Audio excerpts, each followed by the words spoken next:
بسم اللہ الرحمن الرحیم۔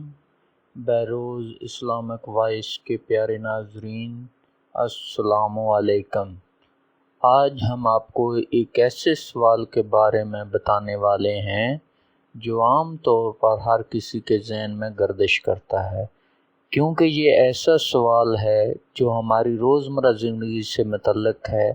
اور دن میں 5 مرتبہ ہمارے ذہن میں یہ سوال پیدا ہوتا ہے۔ دوستو، وہ سوال یہ ہے کہ کیا اذان کے وقت بیت الخلاء جانا درست ہے یا نہیں؟ یہ ایسا سوال ہے جس کے بارے میں اکثر لوگ سوچتے رہتے ہیں، اس لیے ہم نے سوچا کہ اپنے ناظرین کو اسلامی تناظر میں اس کا جواب بتائیں۔ اس سوال کا جواب کیا ہے، اس بارے میں مکمل تفصیل جاننے کے لیے آپ سے التماس ہے کہ ویڈیو کو آخر تک ضرور دیکھیے گا۔ دوستو، اس سے پہلے کہ آپ کو ان تفصیلات سے آگاہ کیا جائے، آپ سے گزارش ہے کہ اپنے چینل بیروز اسلامک وائس کو سبسکرائب کر لیں اور گھنٹی کا بٹن بھی دبا دیں تاکہ آنے والی ویڈیوز بھی آپ کو نوٹیفیکیشن کے ذریعے ملتی رہیں۔ پیارے دوستو، ہم آپ کو یہ بھی بتاتے ہیں کہ اذان کے وقت بیت الخلاء جانا کیسا ہے، لیکن اس سے پہلے آپ کو اذان سننے کی تاکید اور اس میں ملنے والے ثواب کے بارے میں بتاتے ہیں۔ اس حوالے سے ایک روایت میں حضرت میمونہ رضی اللہ تعالی عنہا کہتی ہیں کہ ایک دن حضور پاک صلی اللہ علیہ وآلہ وسلم مردوں اور عورتوں کی صفوں کے درمیان کھڑے ہوئے اور فرمایا کہ اے عورتوں کی جماعت،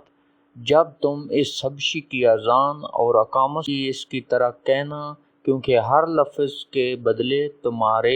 ہزار درجے بلند کیے جائیں گے۔ تو حضرت عمر رضی اللہ تعالیٰ عنہ نے کہا، یہ تو عورتوں کے لیے ہے، مردوں کے لیے کیا اجر ہے؟ نبی کریم صلی اللہ علیہ وآلہ وسلم نے فرمایا،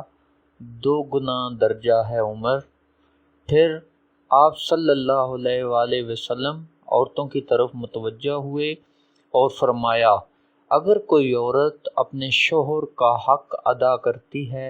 اور اس کی اطاعت کرتی ہے، اس کا حق ادا کرتی ہے، اس کی اچھائی بیان کرتی ہے اور اپنے نفس اور اس کے مال میں خیانت نہیں کرتی، تو جنت میں اس کے اور شہداء کے درمیان صرف 1 درجے کا فرق ہوگا۔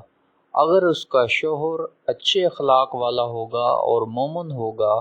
تو وہ جنت میں بھی اس کا شوہر ہوگا، ورنہ اللہ تعالیٰ اس کا نکاح شہداء میں سے کسی سے کروا دے گا۔ دوستو، کتنی بڑی فضیلت ہے اذان سننے اور اس اذان کا جواب دینے کی۔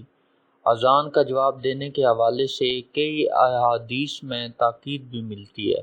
اور ساتھ میں یہ بھی بتایا گیا ہے کہ اذان کا جواب کس طرح دیا جائے۔ حضرت ابو ہریرہ رضی اللہ تعالیٰ عنہ کہتے ہیں کہ میں نے رسول اکرم صلی اللہ علیہ وآلہ وسلم کو فرماتے ہوئے سنا، مؤذن کی آواز جہاں تک پہنچتی ہے اس کی مغفرت کر دی جاتی ہے،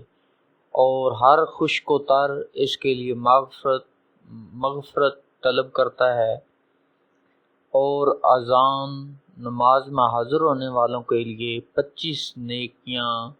لکھی جاتی ہیں، اور 2 نمازوں کے درمیان کے گناہ بخش دیے جاتے ہیں۔ روایت ابن ماجہ میں ذکر ہے کہ ہر خشک و تر چیز گواہی دے گی، گویا اس میں جن و انس، حیوانات، نباتات، جمادات سبھی شامل ہے۔ ہمیں چاہیے کہ اذان کو مؤدب ہو کر سنیں اور اس کا جواب دیں تاکہ ہم اس اجر کے مستحق ٹھہریں۔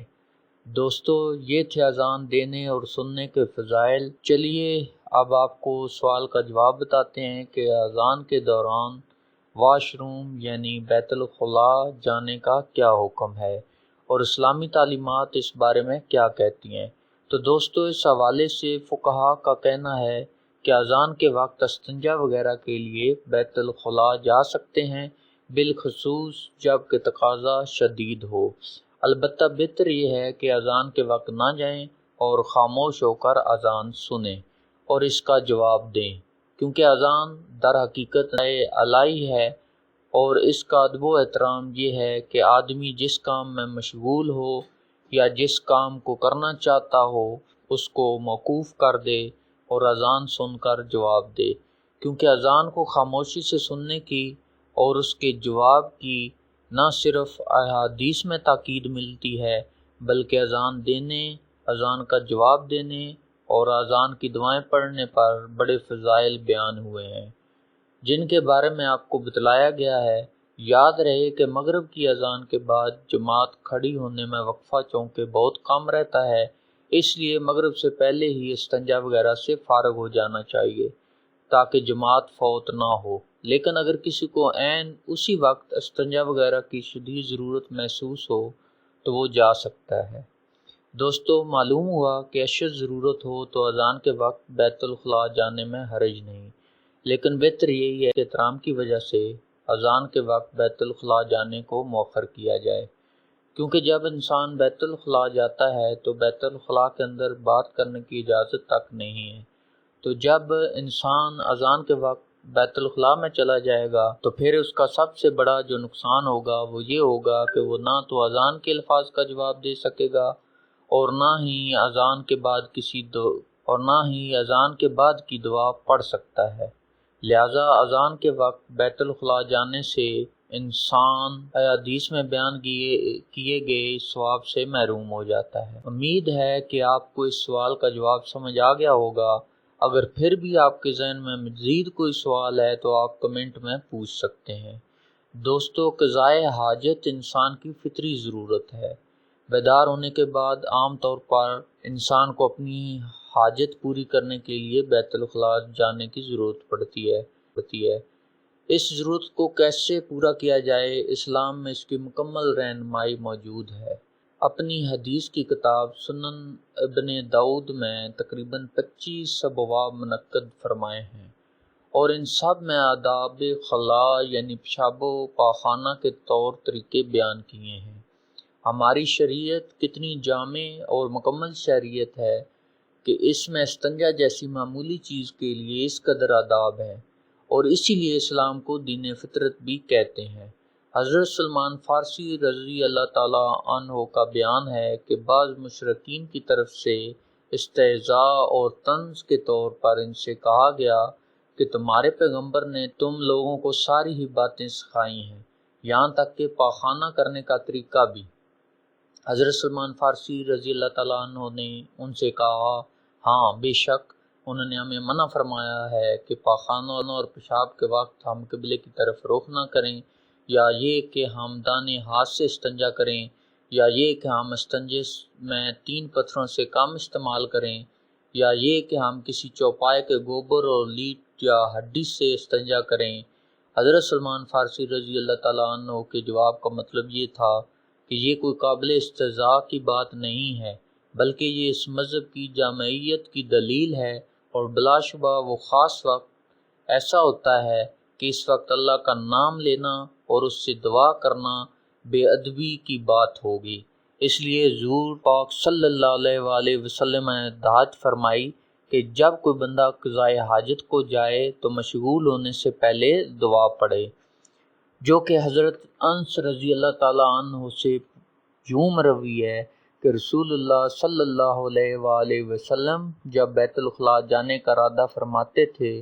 تو یہ دعا پڑھتے تھے، اللہم انی اعوذ بک من الخبث والخبائث۔ ایک روایت میں بسم اللہ کا تذکرہ ہے، اس لیے مذکورہ دعا کے شروع میں بسم اللہ بھی پڑھنی چاہیے۔ دعا کا ترجمہ یہ ہے، اے اللہ میں تیری پناہ چاہتا ہوں خبیثوں سے اور خبیثتوں سے۔ یاد رہے کہ یہ دعا بیت الخلاء میں داخل ہونے سے پہلے کی دعا ہے، جس کا یہ مطلب ہوا کہ بیت الخلاء کے اندر نہ تو کسی کی دعا کی گنجائش ہے اور نہ ہی کسی بات کرنے کی،